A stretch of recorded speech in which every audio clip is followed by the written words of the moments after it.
आज देश की हालत उस मुर्गी की तरह हो गई है जिसके पंखों को इतना नोचा गया है कि अब वो जिंदा रहने को विकास समझ रही है और जनता को महसूस ही नहीं हो रहा है, उसका शोषण हो रहा है। और पता जनता महसूस क्यों नहीं कर पा रही है? इसके पीछे है बीजेपी के शानदार स्ट्रेटजी। बीजेपी ने जितने भी ऐतिहासिक निर्णय लिए हैं वो फेल हुए हैं, ये सबको मालूम है। लेकिन फेलियर के बाद भी उन्होंने अपनी असफलता को एक त्योहार के रूप में प्रस्तुत किया। उदाहरण के तौर पर इस जीएसटी को ही ले लो, अचानक से 20 वित्त वर्ष में बदलाव कर रहे हैं, तो अब जनता को क्या बता रहे हैं कि यह एक प्रकार का नेक्स्ट जेन जीएसटी रिफॉर्म है। वो जनता को लग रहा पता नहीं क्या रिफॉर्म आ गया, वो सब अच्छा हो गया। यही जीएसटी जब 2017 में आया था तो बोले थे कि यह भारत की दूसरी आजादी है, तो अब ये क्या भारत की तीसरी आजादी है?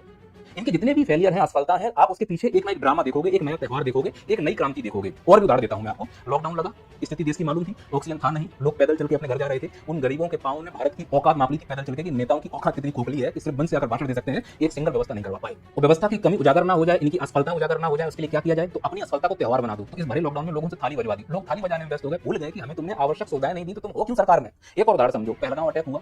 प्रश्न ये पूछना चाहिए था कि जब इतनी टाइट सिक्योरिटी है तो वो आतंकवादी कैसे घुस आए? घुस नहीं आए, 1 घंटे तक उन्होंने इस प्रकार से निर्मम हत्या की, हमारी सिक्योरिटी कहां थी? बजाय इसके उनकी असफलताओं पे किसी ने प्रश्न नहीं पूछा, लौट कर उन्होंने इस पहलगांव अटैक में एक त्योहार ढूंढ लिया, तो बता दिया ऑपरेशन सिंदूर, और उसके लिए निकाल दी तिरंगा यात्रा।